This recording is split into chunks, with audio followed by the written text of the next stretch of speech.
là, à ce stade-ci, Pierre, vraiment, là, on n'est pas encore à débattre du fond et des dédommagements qui pourraient être apportés aux citoyens de Limoilou. On est simplement à débattre des amendements qu'on veut y apporter parce que le groupe de Véronique Lalande veut qu'on élargisse ce recours collectif, qu'il ne se limite pas simplement à l'épisode du 26 octobre dernier, épisode donc de la poussière rouge. On voudrait que ce soit un recours qui fasse état de toute la contamination à travers le temps, contamination aux métaux lourds dont seraient victimes les citoyens de Limoilou. Alors, selon le groupe de Véronique Lalande, eh bien, tout ça doit être entendu en même temps. Mais pour les avocats d'Arrimage Québec ainsi que les avocats du port de Québec, eh bien, c'est deux causes complètement séparées. Donc, ça devra faire état de deux recours collectifs et non pas d'un seul. Pour Véronique Lalande, il est clair que les avocats du port et d'Arrimage Québec veulent gagner du temps dans cette affaire-là. Là-dessus, je vous laisse l'entendre.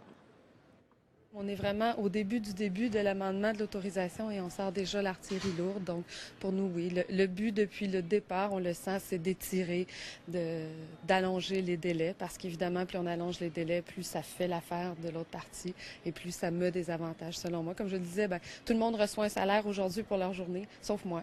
Donc, plus on étire, plus je pense qu'on veut me déstabiliser.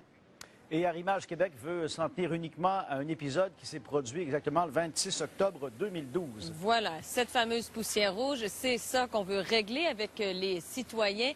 Donc, on dit, on a reconnu, on a admis ce problème-là. Alors oui, on veut bien régler avec les citoyens cette affaire-là. Pour le reste, ça prendrait des expertises beaucoup plus importantes. Et selon nous, on est carrément hors débat.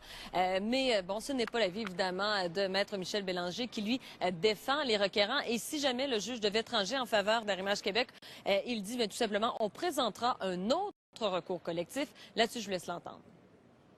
Vous savez, l'implication de ce qu'on fait aujourd'hui, c'est s'il fallait qu'on soit refusé, on va juste déposer un nouveau recours qui englobe le tout. C'est un peu particulier là, qu'on nous mette des bâtons dans les roues à ce stade-ci. Alors voilà, Pierre, les avocats qui sont toujours en train de débattre et de tenter de convaincre le juge à cette heure-ci. Merci Valérie. Au revoir.